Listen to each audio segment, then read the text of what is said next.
afternoon, everyone. This is Tony from her Homestead Skills.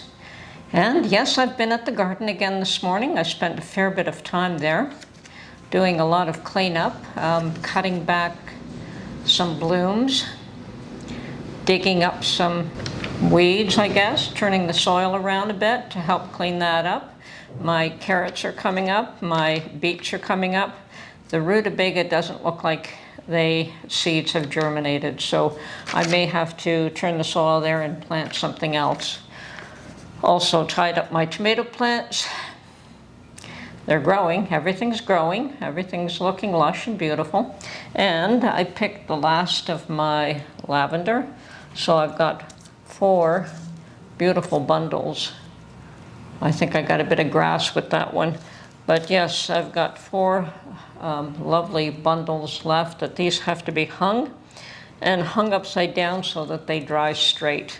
And once they're dried, I can either use them in a floral arrangement. I will be making some lavender sachets to put under pillows, to put in closets, to put in your drawers. Makes the clothes smell lovely. Yeah, there's lots of things you can do with lavender, but that's mainly what I do with them. And I'll just put the buds in a bowl and leave them in the room in my dining room. And when you walk by that, you can certainly smell the aroma of the buds. But I do that after they're dry. Now, we had an interesting political situation here in Canada, in Ontario, as a matter of fact. So probably this would be of more interest to Canadians than to anyone else, but it does show that the tide is turning, not only in other countries, but ours as well. There was a by-election in St. Paul, Toronto, which is a riding in Toronto, and this seat has been held by the Liberals for 30 years. It was a solid Liberal seat, and nobody expected any difference. There were 85 people that put their names out on the ballot, so it took them quite a while to go through this because they still count all the ballots by hand. And the counting, I think, started around 9 o'clock last night, and they expected it to be over in a couple of hours, but because of the fact that there were so many names on the ballot, they had to go through every single one of them. And it looked in the beginning very much like the Liberals were in the lead. They were in the lead most of the day, most of the evening. Well, there was a surprise count towards the end. They started to lose their position, and the Conservatives started to gain their position, and the Conservatives won that seat. And after 30 years, it was a surprise to everyone. So the Conservatives got 42.1%, the Liberals got 40.5%, the NDP, which is our third main party, I guess, and they're always down there, at 10.9%. And the Green Party at 2.9%. And I guess the rest of them were all independents, so they didn't win anything. It was the Conservatives that won that particular riding. Now, where this is a big concern for the Liberals is that there were probably about 55 MPs that won their ridings in Ontario with that slim of margin. So if one can be ousted so easily after 30 years, even if it is only a slim margin, who's to say that these other 55 are not going to have a run for their money? And I expect that they will. And of course, there's calls for Trudeau to step down because of this. It is mostly a referendum on his party, even though it's got nothing to do with him. It is a riding in Toronto, but this is a seat that's been held by the Liberals for 30 years, solid. No one else could make any inroads. And in the end, really, everyone was shocked that the Conservatives did win this seat. I'm not. I know that people have had enough. The population is tired of Trudeau. 11 years of him is far too long. I don't know if he did anything good in the beginning, but certainly towards the end, it's been nothing but destructive. So there are calls for him to resign and pick a new leader. The likelihood of him doing so is slim to none. It would be nice if that happened in 2024. He has to call an election in 2025, but so he just may ride it out till then. But if there are other by-elections, and I have no idea if there's any more due coming up soon, and whether the same situation will occur, then he's definitely got some issues. And I believe that they sent out quite a crew to shore up support in this area, but it did them no good. So, yeah, the tide's turning. The people have spoken. Now, as much as I really don't like to get into politics too much, I think in this day and age you have to keep an eye on what's going on and why things are happening the way they are.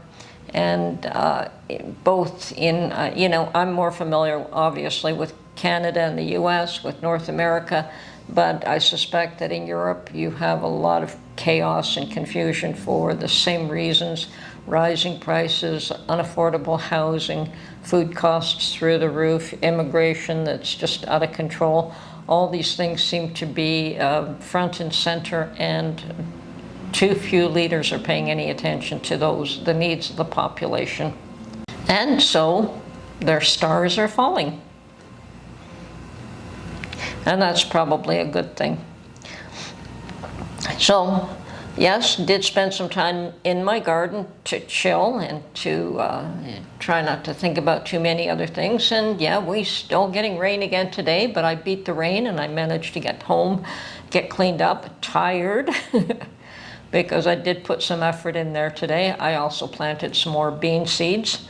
Hopefully they'll be hidden enough that they will grow without being totally disturbed by bunnies. But the first plot that I covered up is doing quite nicely. There was a second row along the fence line that is not doing as good, and I uncovered that today and planted more seeds there. I also cut back my comfrey. It had grown probably about 4 feet high, beautifully flowered, and the bees were humming around it like crazy, but it's gone to seed now, so it's past its prime, and I cut it back down and it will grow up again. So I wanted to give it a second chance, a second flush, and it will definitely do that. Those plants are pretty hardy. The problem is it puts out so many seeds. I have to be careful about it seeding everywhere because the roots go down, I understand, about 10 feet. So you never get rid of them if you don't get them when they're young. So anyway, I did clear away that whole patch that I have, and I do have a couple of other patches that have sprung up that I have to keep an eye on and dig some of them up and let the odd one grow. I found that my neighbor as well, my comfrey seeded into his plot, and he left it there.